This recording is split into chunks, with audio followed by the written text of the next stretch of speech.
lưng nữa.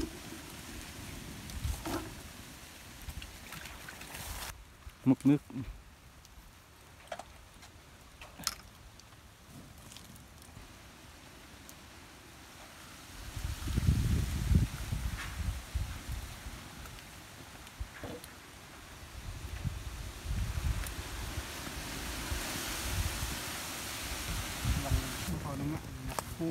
Berhopet nih.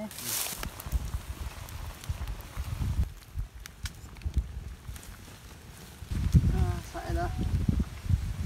Mana? Để sinh tồn đến nó Jangan. có dao mị sinh tồn đến cả lắm chứ chuột trong năm muối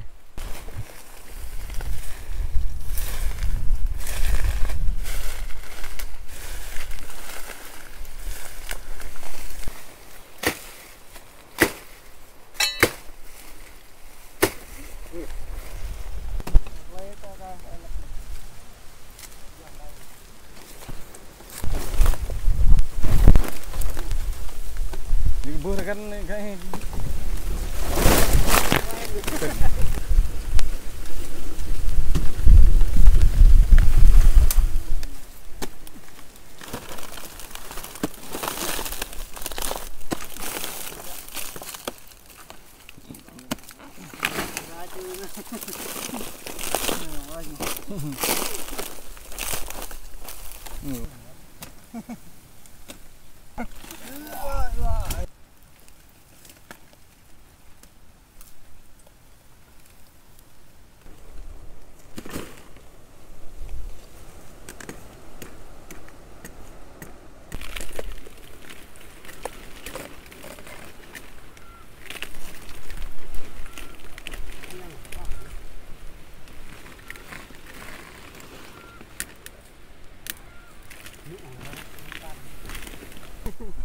Hello, vô thêm như này.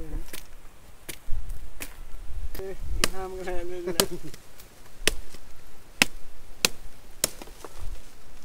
Bồi phải ra đi. Bồi bên này.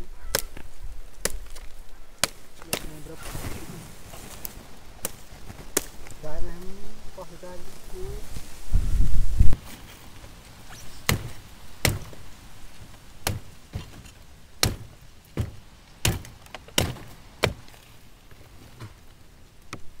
Những ngày mới lọc thì nghe hứng ăn hứng nghe sinh tồn chúng ta đi đây ta hiểu nữa đua thọ nè có cột quân lẻ tắt một môn nữa là xem xe họa nạ bong này cột quân đây này ta bình dòng tê ta bớt thò này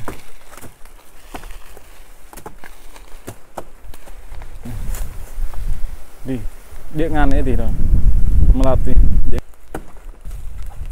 mà miêu cho chụp vui tặng đây lụng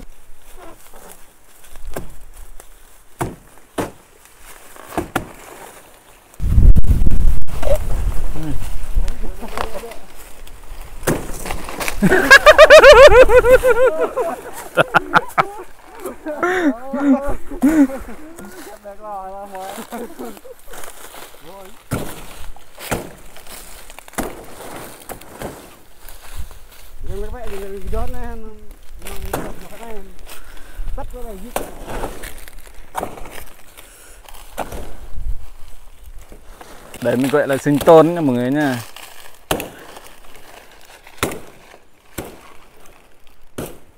Con ia này, yêu hiền nhầm nhầm. không lẽ không giao vậy đây luôn hả đây luôn hả đây luôn hả quay tự nhiên này vườn này ngã tôi cái tông nó nấp quay tự nhiên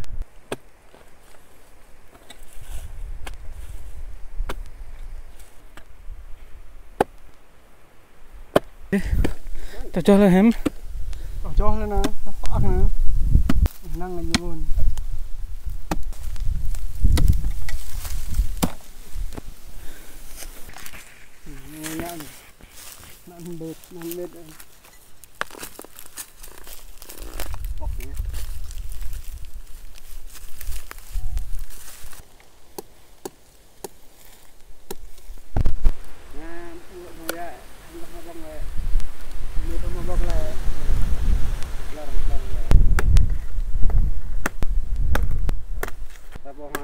này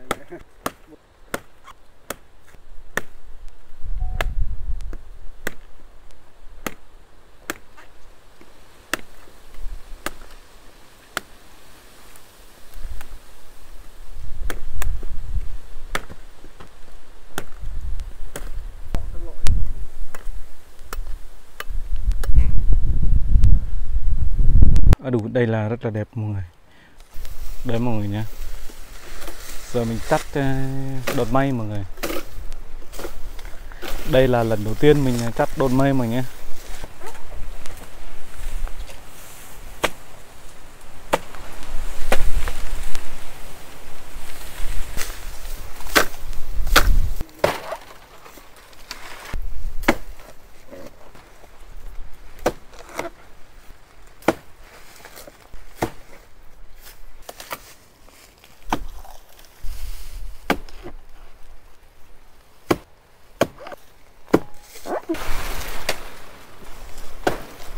là gạ là bị nảy mọi chi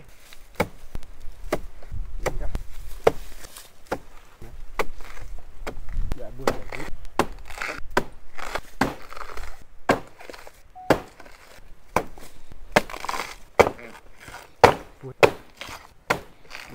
bây giờ đâm chơi nên bắn bóng gầm treo em bàn non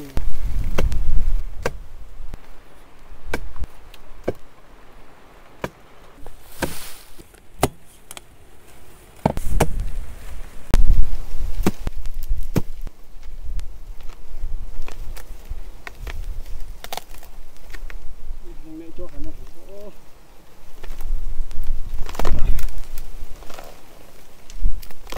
đập kìm Như là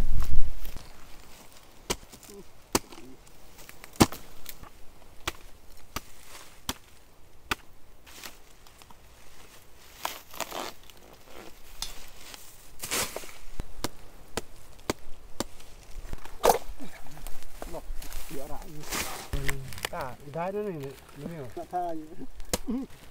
Chưa lên cái này. Sao đó?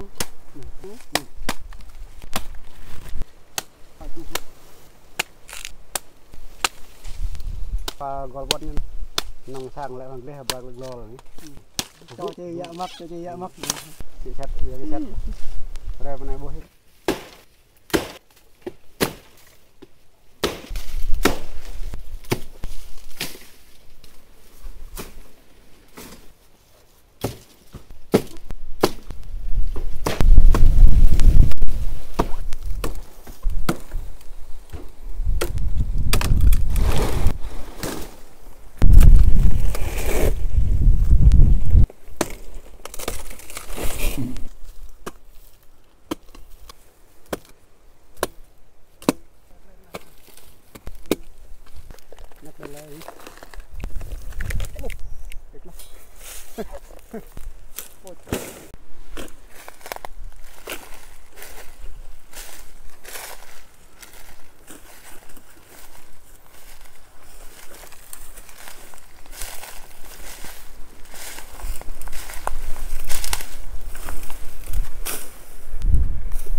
năm đây ban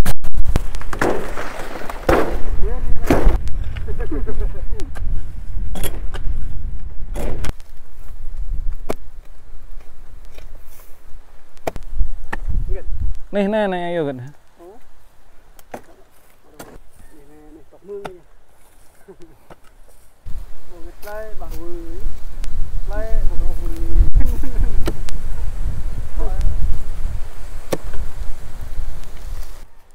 như khoai kinh vui lắm.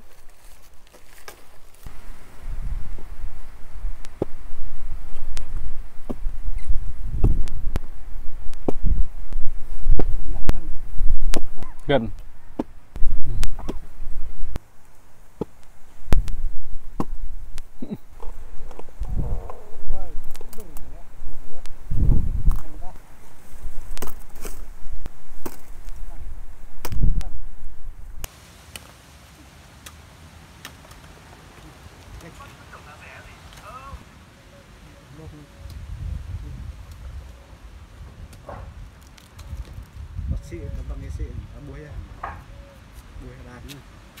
dập Ủa này cái thao thứ này là đa so với này cái thằng là được ăn cái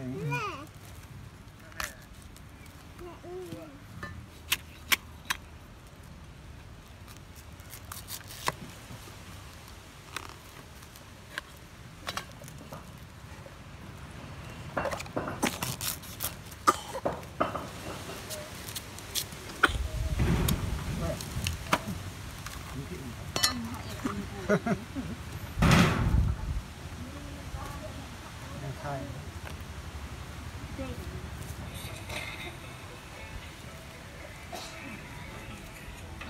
dạ hàng quay vào tàu này